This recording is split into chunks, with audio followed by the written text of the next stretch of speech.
ನಮಸ್ಕಾರ ಫ್ರೆಂಡ್ಸ್, ಇವತ್ತಿನ ಈ ಒಂದು ವಿಡಿಯೋದಲ್ಲಿ ನಿಮಗೆ ಜ್ವರ, ನೋವು, ಅಲರ್ಜಿಗೆ ನೀಡುವಂತಹ 156 ಔಷಧಿಗಳ ಮಾರಾಟವನ್ನು ನಿಷೇಧ ಮಾಡಿದೆ.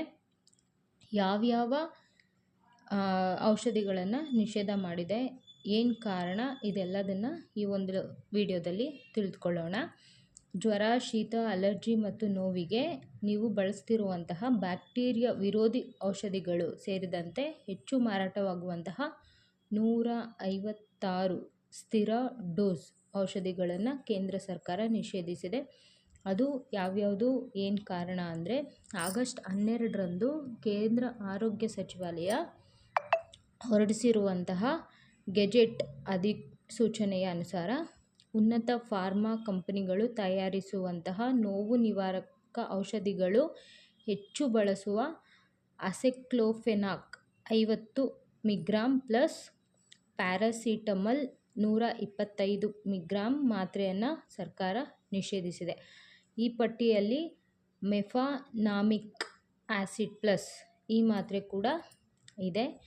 ಯಾವ್ಯಾವ ಔಷಧಿಗಳನ್ನ ಬ್ಯಾನ್ ಮಾಡಿದ್ದಾರೆ ಅಂತಂದರೆ, paracetamol injection, cetirizine XGL, paracetamol plus, phenylephrine XCL, levocetirizine plus, phenylephrine HCl, paracetamol, paracetamol plus, chlorpheniramine maleate plus, phenyl propanolamine, camylofin hydrochloride 25 gram, paracetamol 300 milligram ಸೇರಿವೆ.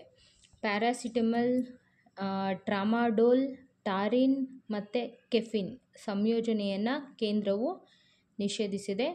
ಟ್ರಾಮಾಡೋಲ್ ಒಪಿಯಾಯ್ಡ್ ಆಧಾರಿತ ನೋವು ನಿವಾರಕವಾಗಿದೆ. ಫಿಕ್ಸೆಡ್ ಡೋಸ್ ಕಾಂಬಿನೇಷನ್ ಔಷಧಿ ಬಳಕೆಯು ಮಾನವರಿಗೆ ಅಪಾಯವನ್ನು ಉಂಟುಮಾಡುವ ಸಾಧ್ಯತೆ ಇದೆ ಎಂದು ಕೇಂದ್ರ ಸರ್ಕಾರ ತೃಪ್ತಿ ಹೊಂದಿದೆ. ಆದರೆ ಈ ಔಷಧಿಗೆ ಸುರಕ್ಷಿತ ಪರ್ಯಾಯಗಳು ಸಹ ಲಭ್ಯವಿದೆ ಎಂದು ಅಧಿಸೂಚನೆಯಲ್ಲಿ ತಿಳಿಸಲಾಗಿದೆ.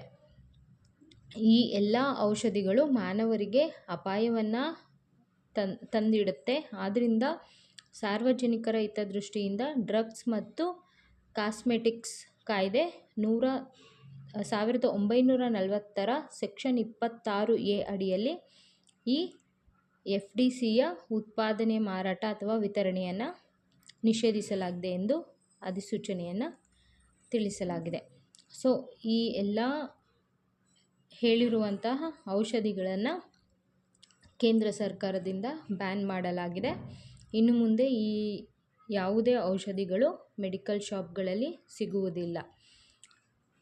ಈ ಒಂದು ಮಾಹಿತಿ ನಿಮಗೆ ಇಷ್ಟವಾಗಿದ್ದಲ್ಲಿ ನಮ್ಮ ಚಾನೆಲನ್ನು ಸಬ್ಸ್ಕ್ರೈಬ್ ಮಾಡಿ ಹಾಗೂ ಇನ್ನೂ ಹೆಚ್ಚಿನ ವಿಡಿಯೋಗಳಿಗಾಗಿ ಪ್ರೋತ್ಸಾಹಿಸಿ.